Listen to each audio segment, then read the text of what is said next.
A pride of lions surrounded a lonely baby elephant. Just look who came to its rescue. The grasslands of Tsavo were quieter than usual that morning. The sky was heavy with clouds that hadn't yet decided whether to weep or wander, and the wind moved slowly through the tall golden brush, as if cautious not to disturb what waited beneath it. Somewhere near the eastern boundary, just past the dried-out riverbed, a baby elephant wandered alone, small, fragile, and completely out of place. He had lost his mother 2 nights earlier. Rangers suspected poachers had moved through the area, under the cover of darkness, though no bullets were found. The matriarch's absence left the calf dazed, disoriented, and dangerously exposed. No herd, no guide, no rhythm to follow. The calf, no more than 6 months old, had been seen earlier that morning trailing faint scent trails in the dirt, letting out soft, helpless trumpets into the empty air, as if hoping an answer would come. But what came was not what he hoped for. At first it was 1 lion, then 3, then the entire pride. 12 lions emerged from the brush with the silence of shadows. They fanned out with terrifying precision, flanking both sides of the calf as he backed against a termite mound. He let out a loud, panicked cry, his trunk waving wildly, legs unsure, too young to run and too small to fight. The lions didn't charge, not yet. They knew patience. They circled, waited. The leader crouched low, golden eyes locked on the trembling calf, calculating the exact moment to lunge. From a distance, a giraffe lifted its head.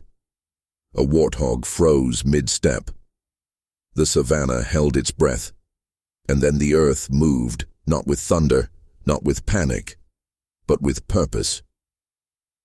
Through the southern trail came a deep rumble, not from the sky, but from beneath it. The vibrations were subtle at first, then undeniable. Trees shivered, dust lifted, and then, like a curtain pulled back from a forgotten stage, a massive figure appeared at the edge of the clearing. It was a bull elephant, old, enormous, scarred, and alone. He had not been seen in these parts for over a year. Locals called him Muntu, the ghost of the plateau. He had been driven from his herd long ago, cast out in the brutal politics of male dominance, living in exile ever since.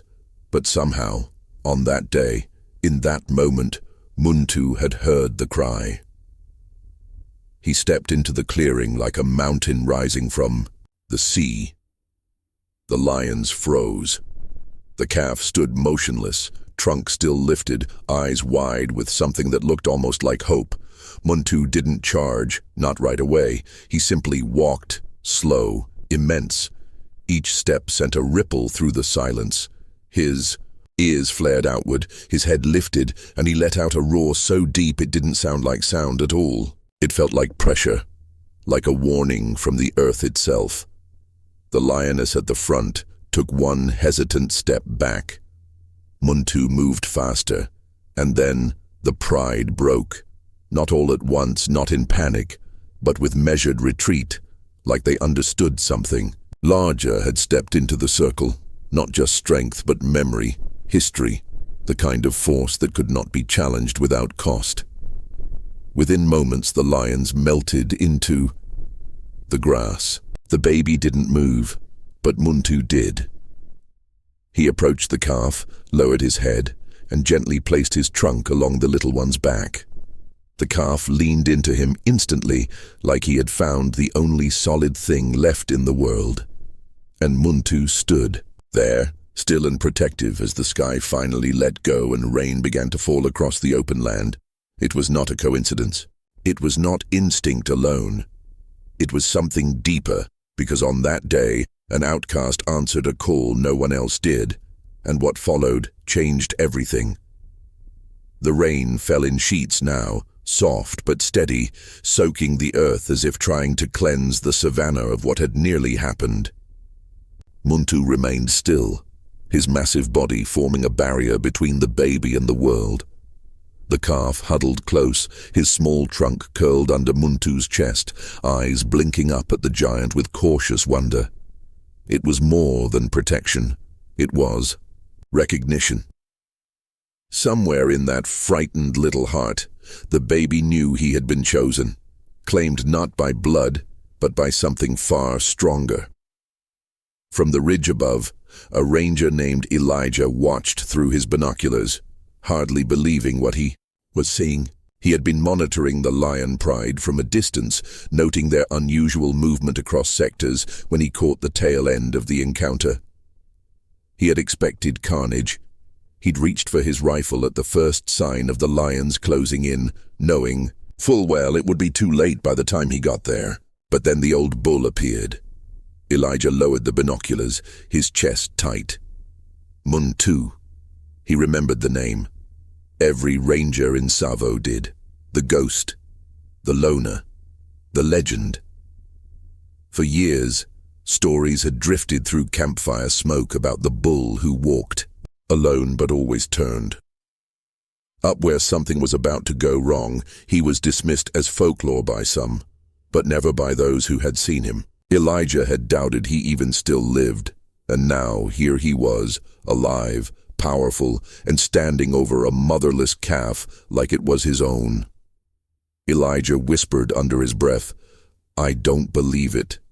But he did, because some things you don't question when they happen. You just bear witness. Muntu finally moved, slowly turning his body and nudging the calf forward. The baby hesitated at first, unsure, his steps awkward on the wet ground.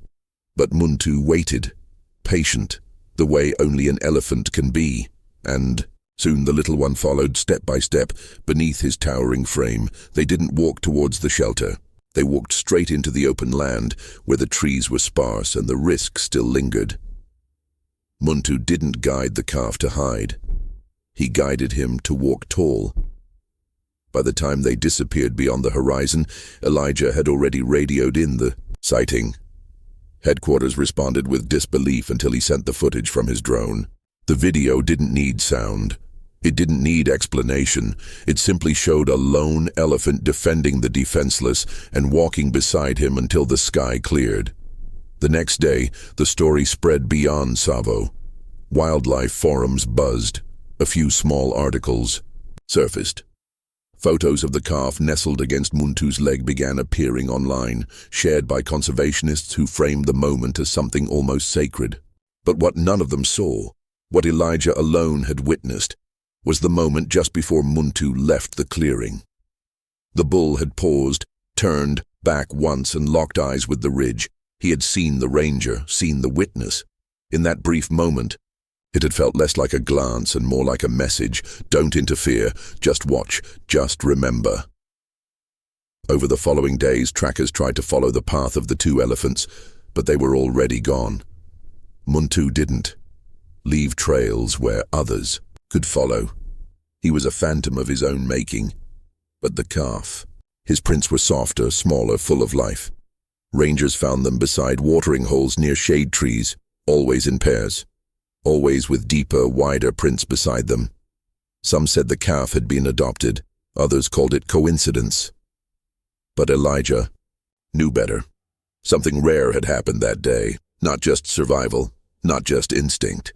Something ancient.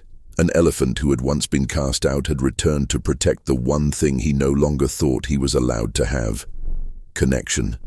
And for the baby who had lost everything, that moment became the beginning of something no one saw coming. For days, the two elephants traveled beyond the range of radio signals and patrols. Muntu avoided the main migration paths, steering the calf through dense thickets, dry riverbeds, and lesser-known salt licks known only to the oldest bulls. It wasn't just about survival anymore. It was about teaching. With each passing hour, the calf grew steadier on his feet, less dependent, more curious. But even so, he never strayed far. Muntu was more than a protector now. He was home. The calf began mimicking him. When Muntu dusted himself in red clay, the baby clumsily followed. When Muntu raised his trunk to scent the wind, the calf did the same. And at night, when the savannah cooled and the stars blinked over the acacia trees. The calf pressed close to the bull's flank and slept with a peace he hadn't felt since the day his mother disappeared. But something was changing. Muntu, for the first time in years, was being watched. Not by predators, but by the very herds that had once cast him out. Word of the rescue had spread beyond the rangers. Herds crossing through Tsavo began slowing their pace when they caught the scent of the old bull.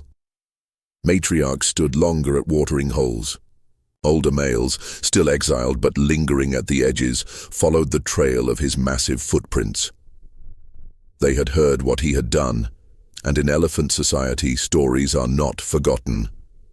Then came the morning when they were spotted again, this time near the southern watering basin. Ranger Elijah was the first to arrive, having driven nearly 70 miles after a scout reported a baby and a giant with half a tusk. He climbed the ridge just as the sun broke over the treetops and caught his breath at the sight below. There they were. Muntu stood ankle-deep in the muddy bank, lifting trucks full of water high into the air before letting them fall in a glittering shower. The calf squealed with joy, splashing clumsily, playfully nudging the bull's leg. For a creature who had once lived in silence, Muntu now made a different kind of noise, one filled with low rumbles, deep exhales, even gentle trunk taps against the calf's back. Communication, emotion, bond. But they weren't alone. Across the basin another herd had gathered. It wasn't Muntu's old family. Those elephants had long since migrated north, but this herd was curious, hesitant, and deeply aware of what stood before them. Elijah could see their formation, protective still, but not hostile. The matriarch stared long and hard at the bull and his adopted calf. Muntu stared back. He didn't posture, didn't assert dominance, he simply stood firm. The calf paused mid-play and turned toward the distant herd. His ears lifted, his steps slowed. Something instinctive stirred. Herd recognition was embedded deep within elephants, even in the youngest. He took a few uncertain steps toward them. Then Muntu moved. He stepped between the calf and the herd, not to block, but to wait, and slowly the herd began to walk forward. Elijah could hardly believe what he was witnessing. The matriarch approached. First, her movements deliberate, her posture neutral but wary. She stopped a few feet from the calf and extended her trunk. The baby froze for a moment, then responded with a soft, high-pitched trumpet. The matriarch answered. A deep, low rumble echoed from her chest. And then, something remarkable happened. The calf walked to her and pressed his head against her leg. Muntu didn't stop him. He didn't move. He just stood there, watching. The herd began to gather closer. One by one, they circled around the calf, sniffing, rumbling, touching gently with their trunks. The welcome was cautious, but it was real. Elijah had seen elephants reject unfamiliar calves before, but not this time. This time something was different. This time they didn't just accept the baby. They looked at Muntu and didn't turn away. Muntu stood still as the herd moved closer, around the calf. He didn't blink, didn't flinch. The matriarch now stood only a few feet away, her trunk still resting lightly on the calf's back as the others closed the circle. It wasn't aggression, it wasn't rejection, it was an evaluation. They weren't just judging the baby, they were judging him. He knew that feeling well. Years ago, Muntu had been part of a different herd, larger, powerful, tightly led by a matriarch who tolerated no uncertainty. He had been younger then, proud, strong, but reckless. When dominance disputes arose between males, he had challenged too soon, too fiercely. The result wasn't just exile, it was a disgrace. The herd had turned their backs on him. Since then, he had walked alone, reduced to whispers in ranger notebooks and rare sightings in dust-covered journals. Now, as he watched this unfamiliar herd embrace the orphaned calf, a new sensation crept into his chest, one he hadn't felt in years: belonging. But belonging always came at a price. The matriarch turned her gaze toward him, not cold but unreadable. Muntu lifted his head, his ears flared slightly. For a moment there was silence. No trumpets, no movement, just a weight in the air that only elephants could feel, the kind that carried memory, pain, forgiveness. Then she stepped forward. Not fast, not with dominance, but with purpose. She approached Muntu slowly, her trunk brushing the earth as she came, until they stood face to face. Her tusks were smaller than his, her body leaner, but her presence was undeniable. Muntu didn't challenge. He didn't lower his gaze either. Instead, he did something no one expected. He rumbled. It wasn't a warning. It wasn't a call. It was an acknowledgement, a sound elephants reserve for mourning and rebirth. The matriarch responded with her own rumble, deep and steady, before reaching, her trunk forward and pressing it lightly against the scarred side of his face. Acceptance. The circle of elephants widened. The others didn't rush toward Muntu. They approached with slow, cautious steps, offering touches, soft exhales, the elephant's version of reintroductions. One older female nudged the calf toward him, and the baby ran back under Muntu's body, wrapping his trunk around the bull's front leg. The herd didn't stop him. They allowed it, and at that moment Muntu understood what was happening. They weren't just taking the calf in. They were offering to take him too. Behind the ridge, Elijah lowered his binoculars and whispered under his breath, "Come on, old man.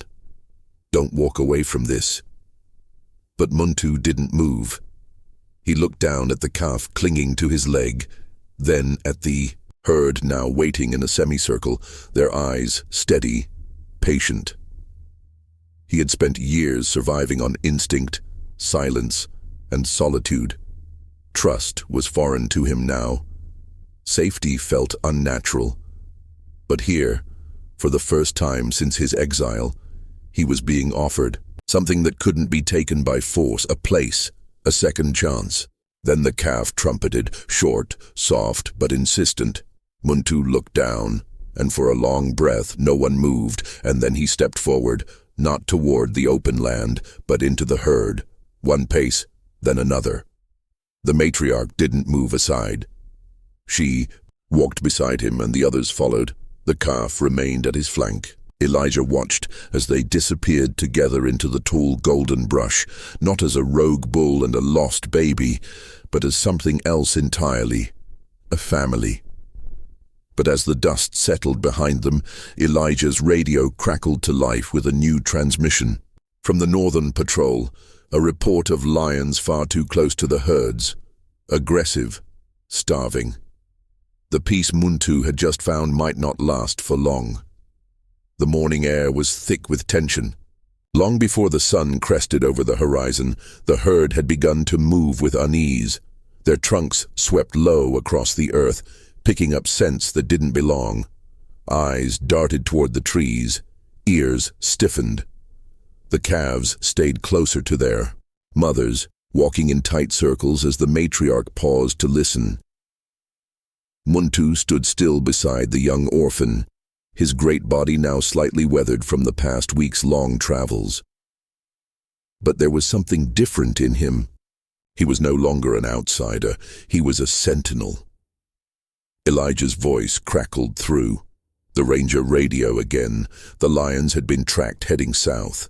3 had broken from the pride, likely hungry males, known to trail migrating elephants from a distance, hoping to find a weak link, a straggler, a calf separated in the chaos. The herd was approaching a narrow pass in the landscape, flanked on both sides by rock and low brush. It was an ideal ambush point. Muntu sensed it before anyone else. The moment the matriarch gave the signal to proceed through the pass, he froze. His ears lifted, his trunk raised slightly, nostrils flaring. Then he turned sharply toward the left ridge and let out a deep rumble, one that stopped the herd in its tracks.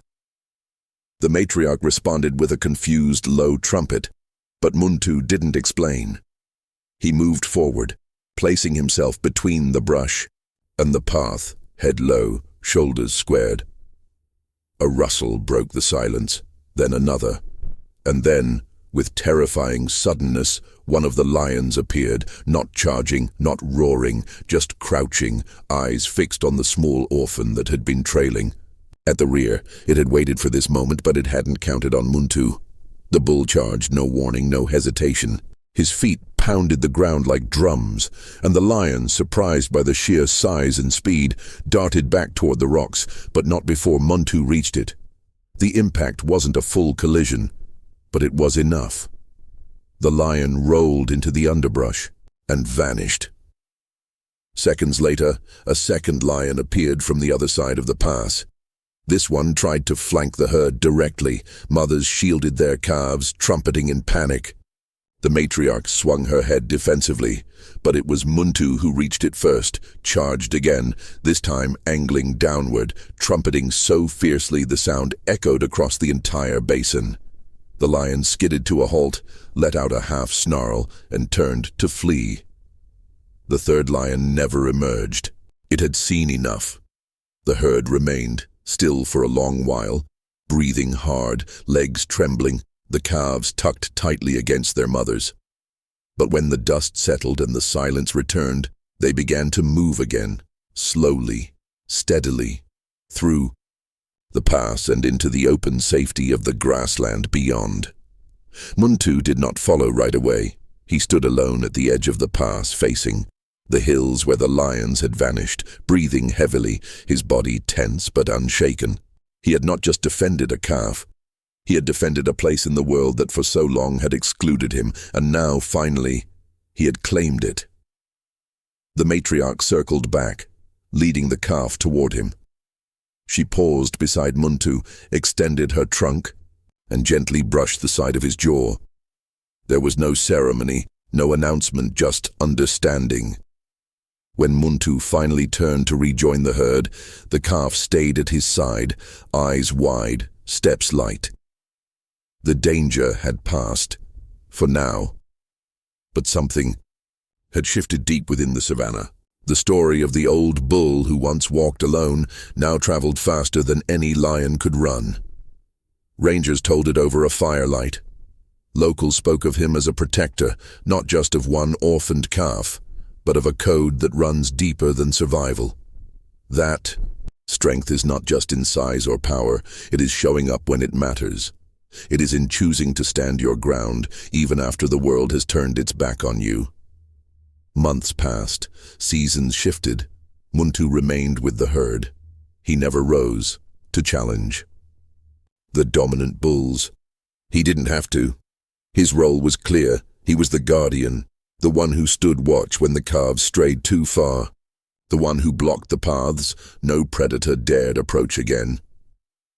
As for the young orphan, he grew quickly, stronger by the day, playful and bold, yet never far from Muntu's side. Their bond was more than instinct. It was an inheritance. Something unspoken passed from one heart to another. And though no one knew where Muntu would go when his time finally came, one thing was certain. He would not go alone. Because sometimes the fiercest stories of the wild are not the ones about power or fear, but about love that chooses to return when it's needed most. And in the golden silence of the savannah, under skies that had once watched him wander alone, Muntu walked with his herd home at last.